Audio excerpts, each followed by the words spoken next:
नमस्ते क्रिएटर्स। कभी सोचा है कि क्यों कुछ नए YouTube चैनल्स जिन पर इतनी मेहनत की जाती है वो अचानक गायब हो जाते हैं? आज हम इसी बहुत ज़रूरी सवाल का जवाब ढूंढेंगे ताकि वो मेहनत और वो सपने दोनों सुरक्षित रहें। हर रोज लाखों लोग अपने सपनों को लेकर YouTube पर आते हैं।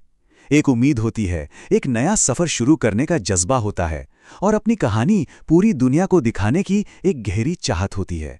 तो फिर सवाल ये उठता है कि ऐसा क्यों होता है कि हर साल हजारों नए क्रिएटर्स के चैनल्स अचानक डिलीट कर दिए जाते हैं? उनकी सारी मेहनत, उनके सारे सपने, सब एक झटके में खत्म। चलिए आज इसके पीछे की असली वजहों को समझते हैं। सबसे पहली और शायद सबसे बड़ी गलती है नकली ग्रोथ के धोखे में पड़ना। जल्दी से जल्दी सक्सेस पाने की चाहत में न जाने कितने नए क्रिएटर्स एक ऐसे जाल में फंस जाते हैं जहां से निकलना बहुत मुश्किल हो जाता है। देखिए, एक रास्ता तो है शॉर्टकट का। सब फॉर सब ग्रुप्स ज्वाइन कर लिए, फेक व्यूज खरीद लिए या फिर बॉट्स का इस्तेमाल कर लिया। और दूसरा रास्ता है एक मजबूत नींव बनाने का, एक असली कम्युनिटी बनाना और लोगों से रियल एंगेजमेंट पाना। हाँ, शॉर्टकट का रास्ता देखने में तो बड़ा आसान लगता है, पर यकीन मानिए ये बहुत खतरनाक है। ये बात गांठ बांध लेनी चाहिए कि YouTube का एल्गोरिदम बहुत स्मार्ट है। वो फेक एंगेजमेंट को तुरंत पकड़ लेता है, जो किसी भी चैनल के लिए एक बहुत बड़ा रेड फ्लैग, मतलब एक खतरे की घंटी है। याद रखिए, असली ग्रोथ ही सफलता की असली चाबी है। चलिए अब आते हैं दूसरी सबसे बड़ी वजह पर, और वो है उधार के कंटेंट का खतरा, जिसे हम कह सकते हैं कॉपीराइट का जाल। ये एक ऐसी गलती है जिसमें कई नए क्रिएटर्स अनजाने में ही फंस जाते हैं। अक्सर लोगों को लगता है, अरे यार बस थोड़ा सा ही तो म्यूजिक है, क्या फर्क पड़ेगा। लेकिन सच तो यह है कि सिर्फ 5 सेकंड का कॉपीराइट वाला ऑडियो भी पूरे के पूरे चैनल को खतरे में डाल सकता है।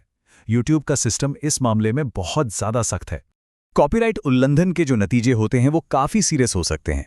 शुरुआत होती है एक कॉपीराइट क्लेम से, फिर आती है स्ट्राइक वार्निंग, और अगर ये गलतियां बार बार दोहराई गईं तो चैनल हमेशा हमेशा के लिए डिलीट भी किया जा सकता है। अब बात करते हैं तीसरी वजह की, जब ओरिजिनलिटी ही खत्म हो जाए। ये प्रॉब्लम रीयूज्ड कंटेंट से जुड़ी है, यानी ऐसा कंटेंट जो बार बार इस्तेमाल किया गया हो और जिसमें कोई नई वैल्यू न जोड़ी गई हो। यहां रीयूज्ड और ट्रांसफॉर्मेटिव कंटेंट के बीच का फर्क समझना बहुत जरूरी है। मान लीजिए किसी और का वीडियो उठाया और बस वैसे का वैसा ही अपलोड कर दिया, तो यह है रीयूज्ड कंटेंट, जिसे YouTube स्पैम की तरह दिखता है। लेकिन अगर उसी क्लिप पर अपनी कमेंट्री डाली, कुछ सिखाया या उसे मजेदार बना दिया, तो वो बन जाता है ट्रांसफॉर्मेटिव। आजकल AI टूल्स का जमाना है और कंटेंट बनाना भी काफी आसान हो गया है। पर एक बात हमेशा याद रखनी चाहिए, AI से मदद जरूर लीजिए, लेकिन अपनी ओरिजिनलिटी और अपनी क्रिएटिविटी को कभी मत खोइए। एक क्रिएटर का अनोखा अंदाज ही उसकी असली पहचान है। अब आते हैं चौथी और शायद सबसे गंभीर वजहों में से एक पर, कम्युनिटी के भरोसे को तोड़ना। यानी प्लेटफॉर्म के जो बेसिक रूल्स हैं, जिन्हें कम्युनिटी गाइडलाइंस कहते हैं, उन्हें तोड़ना। कुछ आम गलतियां हैं, जैसे कि गुमराह करने वाले थंबनेल लगाना, टैग्स की स्पैमिंग करना, गलत जानकारी फैलाना, या फिर कोई भी ऐसा कंटेंट दिखाना जो किसी को नुकसान पहुंचा सकता हो। इन गाइडलाइंस को हल्के में लेना बहुत बड़ी भूल हो सकती है। तो सबसे जरूरी सलाह क्या है? अरे भाई, कम्युनिटी गाइडलाइंस को अपना दोस्त बनाइए। हर एक वीडियो अपलोड करने से पहले एक नज़र उन पर डालना बहुत ज़रूरी है। यही चैनल को सेफ रखने का सबसे पक्का तरीका है। और अब हमारी लिस्ट की पांचवी और आखिरी वजह, जो है वॉल्यूम से ज़्यादा वॉल्यूम पर फोकस करना। ये स्पैमिंग वाला वो रास्ता है जो सीधा सस्पेंशन पर जाकर खत्म होता है। और ये होता कैसे है? बहुत तेज़ी से। पहले तो भ्रामक टैग्स और डिस्क्रिप्शन से स्पैमिंग शुरू होती है, फिर धड़ाधड़ एक जैसे कई वीडियोज़ अपलोड किए जाते हैं, और नतीजा पॉलिसी तोड़ने के जुर्म में अकाउंट सस्पेंड। तो एक बात हमेशा याद रखनी है, YouTube वैल्यू चाहता है, वॉल्यूम नहीं। प्लेटफॉर्म को इससे मतलब नहीं कि कितने वीडियोस हैं, मतलब इससे है कि उन वीडियोस में वैल्यू कितनी है।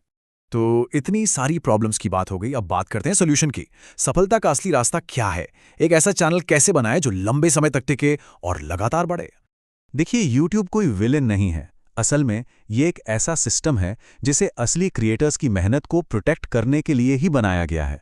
ये नियम उन लोगों की सुरक्षा करते हैं जो ईमानदारी से काम कर रहे हैं। लंबे समय तक टिकने वाली सफलता के लिए बस 3 चीजें चाहिए: असली मेहनत, ओरिजिनलिटी और कंसिस्टेंसी। अगर इन 3 पिलर्स पर चला जाए तो सफलता कहीं नहीं जाती। याद रखिए, जब कोई क्रिएटर अपनी असली मेहनत, अपनी ओरिजिनलिटी और अपनी कंसिस्टेंसी दिखाता है, तो फिर सफलता तो बस टाइम की बात है। चैनल डिलीट होने का डर नहीं, बल्कि सही तरीके से काम करने का कॉन्फिडेंस होना चाहिए। तो आखिर में हर क्रिएटर को खुद से ये सवाल जरूर पूछना चाहिए, मेरी क्रिएटिविटी दुनिया के इस इतने बड़े स्टेज पर आखिर क्या वैल्यू लेकर आ रही है।